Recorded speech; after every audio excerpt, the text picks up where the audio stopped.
¿Qué tal? Muy buenas noches, qué gusto saludarlos. Soy Gaby Tlaseca. Bienvenidos a Debate 22. En esta ocasión me gustaría iniciar preguntándoles ¿qué es la democracia?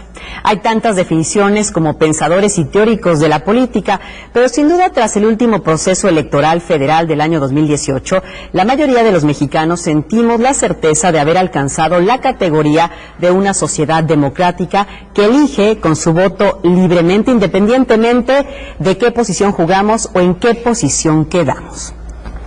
Este proceso electoral no solo fue histórico por conseguir un carro completo para un partido debutante, me refiero a Morena, también lo fue por la cantidad de ciudadanos, instituciones, organismos nacionales e internacionales, partidos políticos y tribunales que vigilaron y llevaron a cabo este proceso de la mano, por supuesto, del Instituto Nacional Electoral. Hoy nos aseguran que nuestra democracia necesita un guardián para las elecciones por venir, pero un hombre ha asegurado que ese guardián ya existe, y es el INE. Este hombre es su consejero presidente, me refiero al doctor Lorenzo Córdoba, quien hoy nos acompaña en Debate 22. Lorenzo, buenas noches, qué gusto. Gaby, un gusto de saludarte, la verdad muy agradecido por poder estar contigo y platicar en esta ocasión contigo de cara a un auditorio selecto como el tuyo. Gracias. Muchas gracias, Lorenzo. Las elecciones federales y locales del próximo año, el 2021, serán las más grandes y complejas de toda la historia, en un contexto también delicado. Platícanos quién es realmente el guardián de la democracia. ¿Lo es el INE? Bueno, constitucionalmente, aunque por supuesto el INE, si bien es una institución que para poder cumplir con su cometido requiere de la participación y del compromiso de todas y todos los ciudadanos, empezando por supuesto por quienes se convierten el día de la elección en funcionarios responsables de recibir y contar el voto de sus vecinos. Estamos hablando de alrededor de 1 millón de mexicanas y mexicanos que cumplen esta tarea esencial para la certeza y sobre todo para la salvaguarda del sentido y de la libertad del voto de los mexicanos. Pero desde este punto de vista podríamos decir que si bien hay un responsable de salvaguardar que las elecciones lleven a buen puerto, y ese pues es el INE, basta leer el artículo 41 constitucional, pues siempre la democracia es, como me gusta decir, una construcción colectiva y por lo tanto requiere muchas responsabilidades compartidas. Desde este punto de vista, todos tenemos que velar para que el proceso electoral llegue a buen puerto. Y esta presunta polémica, que yo no veo que haya sido tal, se debió a unas declaraciones del presidente de la República, que a la luz del marco constitucional yo interpreto como un muy fuerte llamado de atención del presidente a todos los funcionarios públicos, pero particularmente a los que están subordinados a él, a los funcionarios y funcionarias federales, específicamente los que son responsables de administrar los programas sociales y los recursos, y que tienen bajo su responsabilidad uso de recursos públicos, para que no se les vaya a ocurrir violar la Constitución, porque como cualquier ciudadano, el presidente va a denunciarlos si sabe de alguna irregularidad. Y desde ese punto de vista, esas denuncias que se presentan no más que ante dos instituciones, la Fiscalía Especializada de Derechos Electorales o bien, pues desde acá estaremos muy atentos para recibir cualquiera de esas denuncias, además de cumplir nuestra tarea constitucional de vigilar que todos los servidores públicos, todos sin excepción, desde el presidente de la República hasta los funcionarios municipales, se apeguen a lo que dice la Constitución, es decir, actúen con imparcialidad en el ejercicio de su cargo y cuiden el uso de los recursos para que esos no sean utilizados para favorecer o perjudicar a algún partido político, ¿no? Claro, y qué bueno que lo apuntas, porque es una polémica que a lo mejor los augureros del desastre querían hacerla directamente con el INE, pero la vigilancia está en todas partes, creo que lo acabas de apuntar muy bien, Lorenzo. Es una falsa polémica que se quiso inventar en esta lógica, que también es delicada, pero lamentablemente está allí, de algunos que quieren dolosamente, intencionalmente, colocar al INE como si fuera una de las partes en contienda. Exacto. Y esto es una falsa polémica y una dolosa pretensión, porque el INE no es una de las partes. El INE como árbitro, por mandato constitucional, está por encima de las partes. Por eso desde el INE hemos querido interpretar en un sentido constitucional lo que ha mencionado el presidente de la República a propósito de los guardianes de las elecciones. El INE respeta mucho las distintas posturas políticas, pero se coloca por encima de ellas.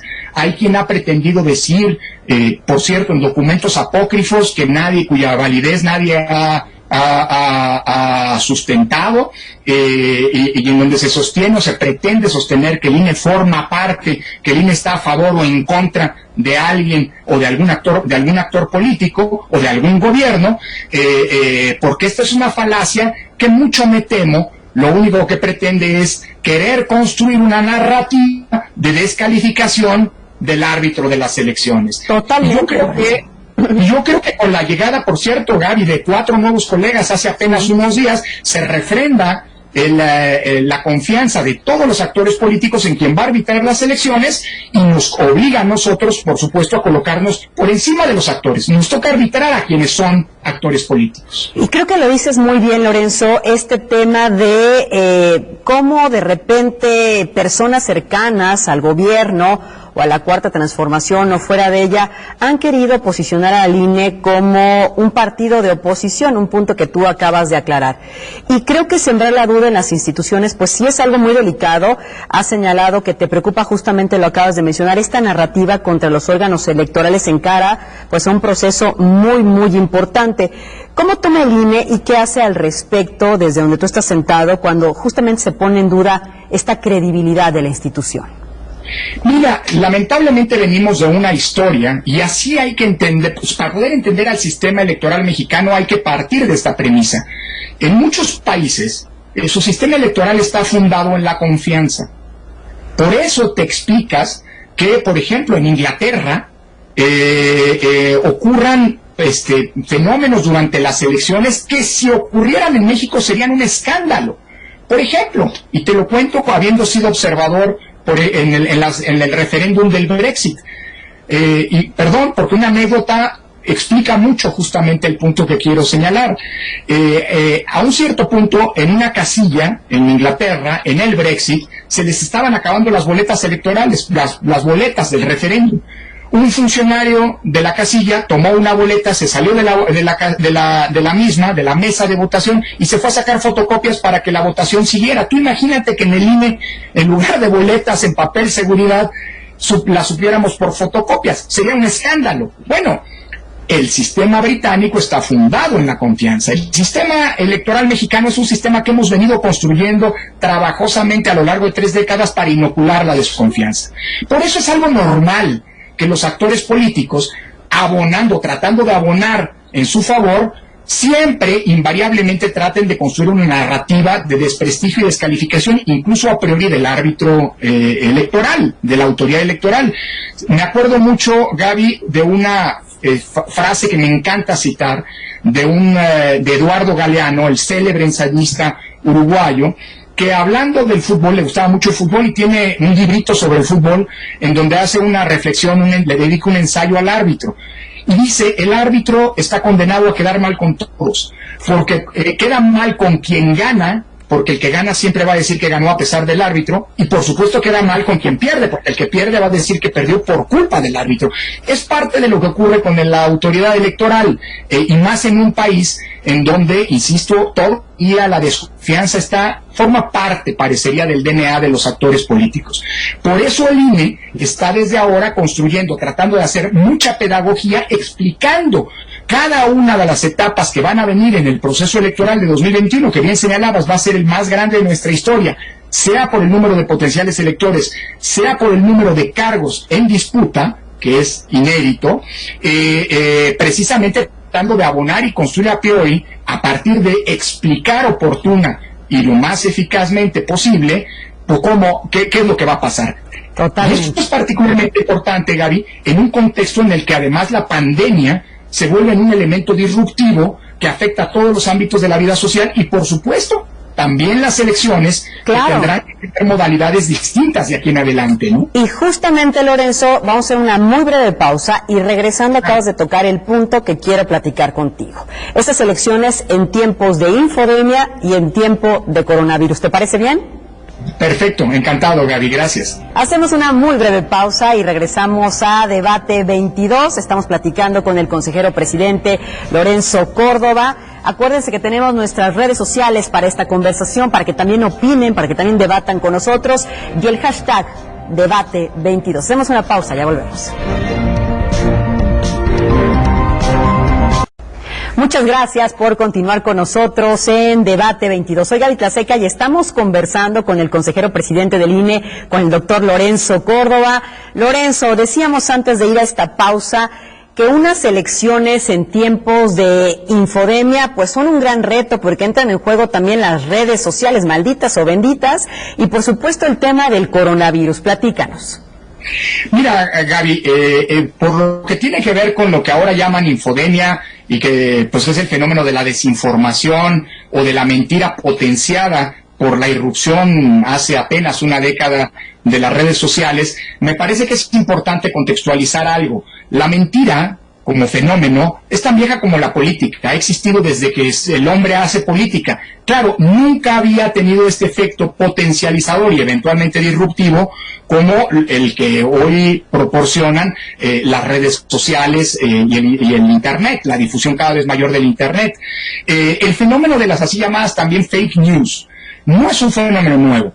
2016 puede decirse que fue el año en el que con el Brexit, con el plebiscito de la paz en Colombia, con las elecciones en Estados Unidos, se volvió un foco de atención de todas las autoridades electorales y de todos quienes reflexionan en torno a este auténtico desafío para la democracia.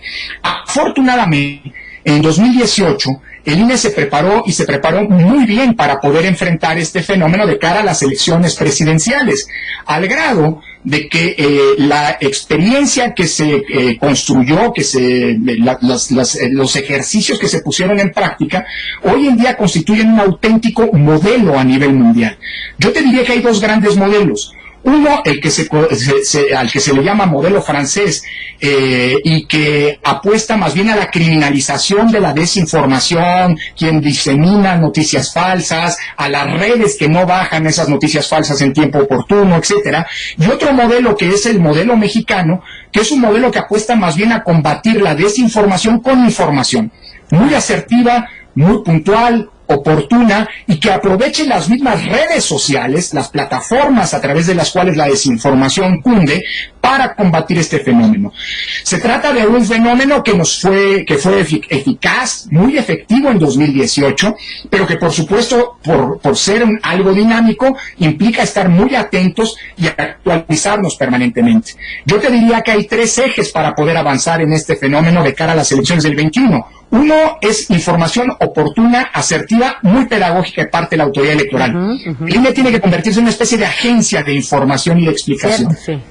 Segundo, la alianza con las redes sociales, con las plataformas de redes sociales, para poder identificar y combatir eficazmente, puntualmente, una noticia que sea disruptiva.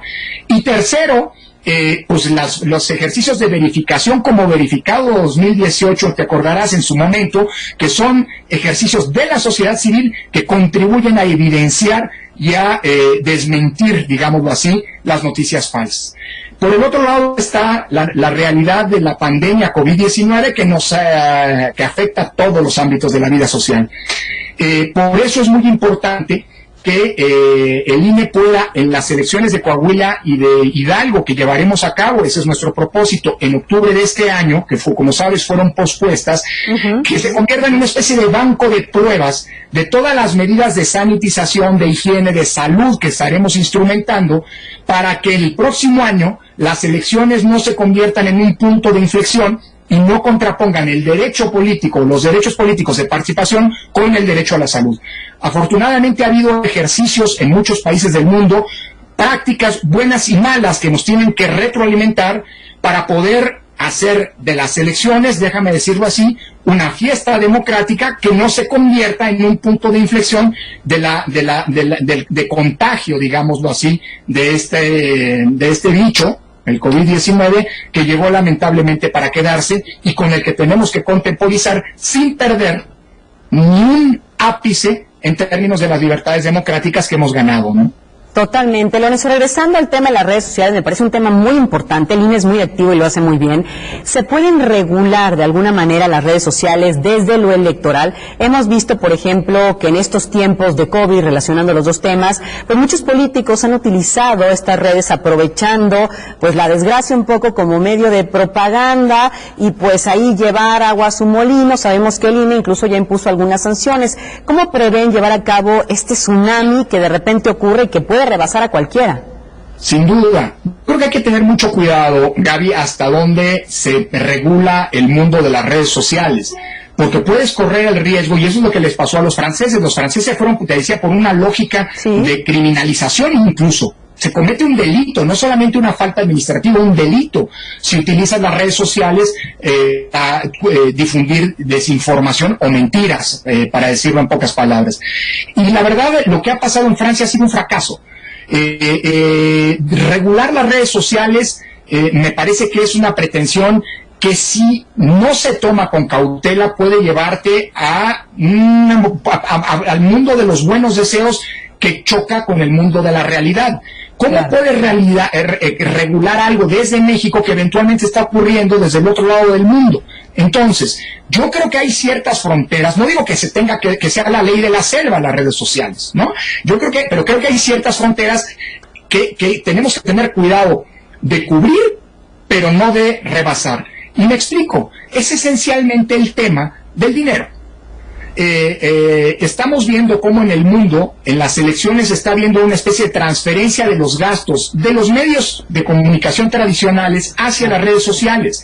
Y afortunadamente, gracias a los convenios que hemos suscrito con Facebook, con Google y con Twitter, los grandes, digamos, los gestores de las plataformas, toda la información del gasto que se realiza en ellas nos está siendo proporcionado de manera puntual y oportuna para poder identificar, rastrearlo y eventualmente sancionarlo si proviene de fuentes ilegales. Y por otro lado, creo que, y hasta ahí hemos llegado, a imputar responsabilidades cuando hay certeza de quién es el responsable o el titular de una red social. Si tú tienes una cuenta de Facebook, de Google o de lo que sea, o de YouTube, de una campaña electoral y sabes que esa cuenta es una cuenta oficial, registrada, entonces, pues lo que ocurre ahí claramente puedes fiscalizarlo, no solo en términos financieros, sino también en términos de cumplir con los límites que la propia ley establece a quien realiza actos de campaña.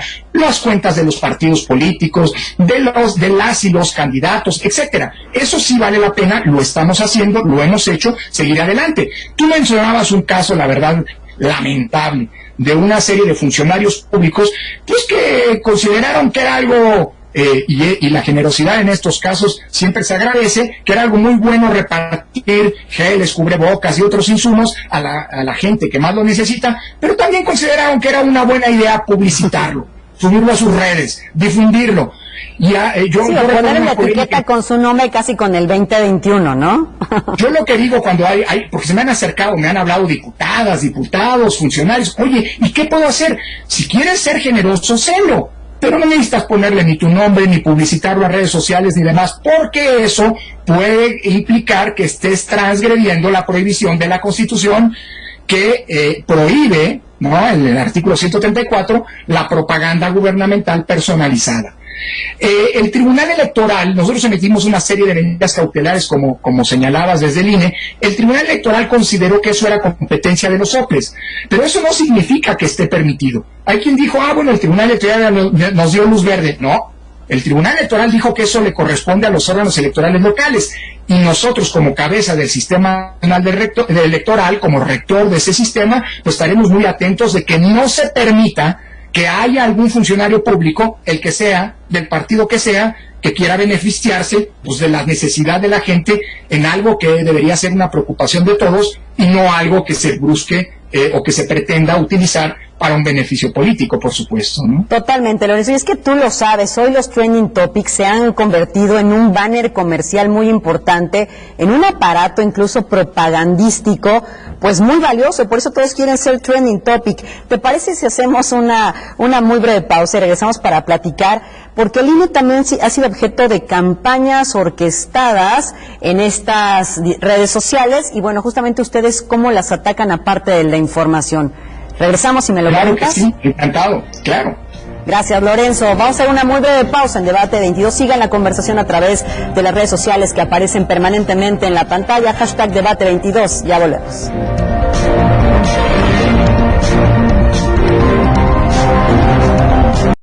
Ya estamos de regreso en Debate 22, soy Gaby Tlaseca. Sigan la conversación a través del Debate 22. Estamos platicando con el consejero presidente del INE, Lorenzo Córdoba.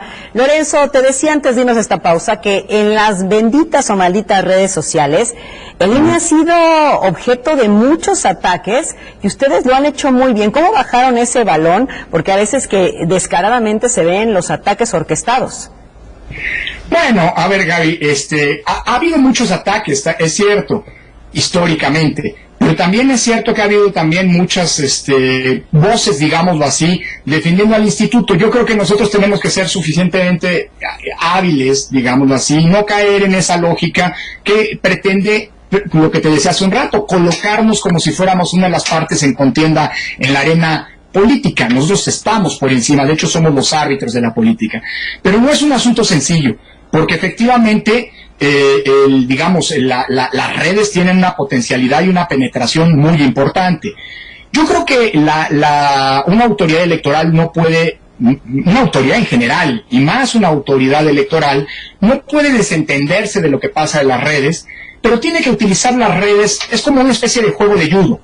Es decir, cuando hay una manera de colocarte incluso negativamente como un hashtag o como un trending topic o qué sé yo, creo que la autoridad electoral tiene que aprovechar esa discusión pública para tratar de insertar mensajes muy asertivos, precisamente generando información sobre qué hacemos y demás. Te pongo un ejemplo, un lugar común. El INE cuesta mucho.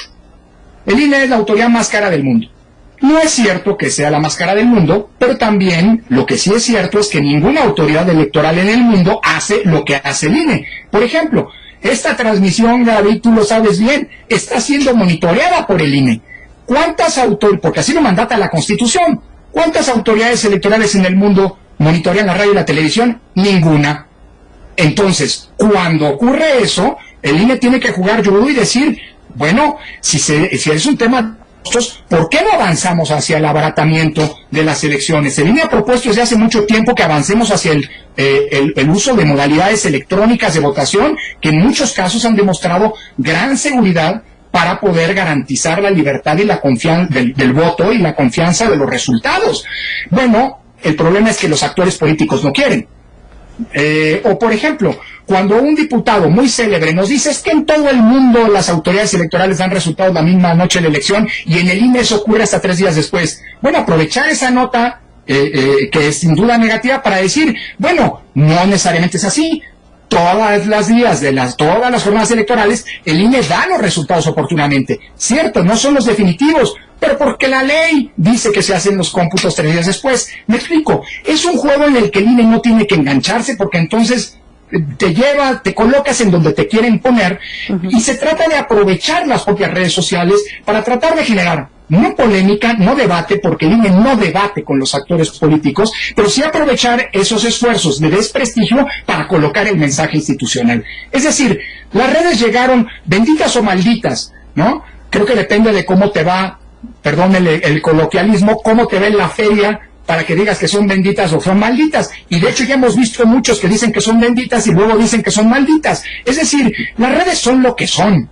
Son un espacio que puede ser muy provechoso y enriquecedor para la democracia, pero también son un espacio en donde pueden germinar las peores pulsiones antidemocráticas. Entonces se trata de aprovechar, pero llegaron para quedarse. Entonces aquí se trata, digámoslo así, de cómo hacemos que las redes le sean funcionales a la discusión democrática y a la recreación de la democracia misma, ¿no? Claro, aprovecharlas como bien dices, pero bueno, quiero citar este caso porque hace una semana, Lorenzo, se estuvo difundiendo una fake news en Facebook, en Twitter, en WhatsApp, donde aseguraron que un sobrino tuyo vivía con lujos en Los Ángeles, California, Estados Unidos, pero que en realidad cuando uno hacía la verificación que todos tendríamos que hacer antes de compartir, bueno, pues resultaba que era un actor de la serie de The Office, ¿no? John Krasinski, que nada tenía que ver contigo. A ver, platícanos. Bueno, ese es un múltiple ejemplo, tal vez de los más recientes, justamente de lo que estábamos platicando, Gaby. Yo me enteré del caso precisamente porque Associated Press, esta agencia de comunicación que tiene una presencia global, en su capítulo de México, pues ha empujado un ejercicio de desmentido, de verificación, ¿no? De lo que se conoce en el ámbito de la desinformación como fact-checking, chequeo de las noticias. Y obviamente, pues puso de inmediato pues que eso se trataba de una noticia falsa. Lo que llama la atención, Gaby, es que esa noticia, que nació en México, que se creó en Tamaulipas, está claramente identificado quién es el autor de esa noticia falsa, que tiene claramente una militancia y una cercanía política como la tenemos todos, y eso se vale, ¿no? Pues aprovechó, solo que por lo visto lo hizo muy mal, porque agarró a un personaje muy conocido, ¿no? Como dices, un actor de Hollywood, para montar esta historia. Y por cierto, hermana tengo, sí, sobrinos tengo, sí, no viven en Los Ángeles, no, y mucho menos, pues han utilizado, como decía esa noticia, helicópteros pagados por el INE para ir a sus clases de actuación. Hasta ridículo resulta y excesivo resulta el drama, pero lo curioso es que muchos se lo creyeron, y creo que apuntas en algo que es importantísimo. ¿Cuál sería el escenario ideal? Por supuesto que nadie dijera mentiras, pero bueno, ese señor pues es un mentiroso y creyó que iba a hacerle un favor a su causa política inventando esa fake news. Pero más allá de eso, yo creo que tendremos que apuntar a una ciudadanía auténticamente comprometida con la democracia, que no esté esperando a ver si alguien más le verifica o no el hecho. Tú lo decías bien, un ciudadano, digámoslo así, esto que algunos ya están llamando la ciudadanía digital en clave democrática, implicaría que cualquier persona que tiene contacto con alguna noticia, primero la verifica antes de potencializarla y replicarla. Pero creo que eso hacia allí tendrán que encaminarse los esfuerzos de construcción de una auténtica cultura democrática en el ámbito digital, ¿no?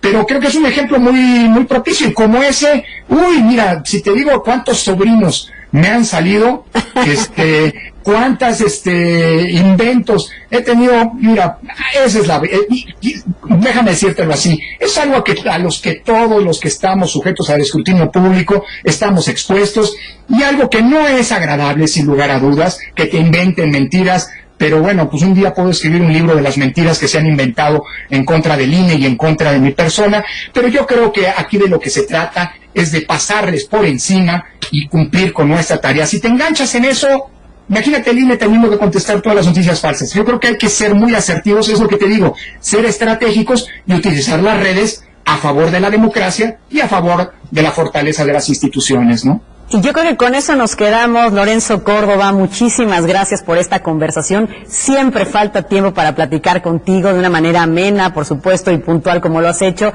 Te agradecemos muchísimo esta conversación.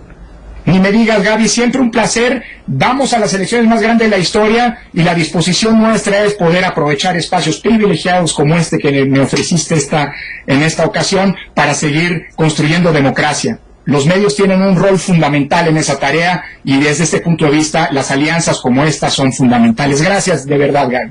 Gracias, Lorenzo. Muy buenas noches. Habrá más oportunidades y, bueno, extraordinario arranque para el 2021 por el bien, como tú lo has apuntado, de México y de todos. Gracias.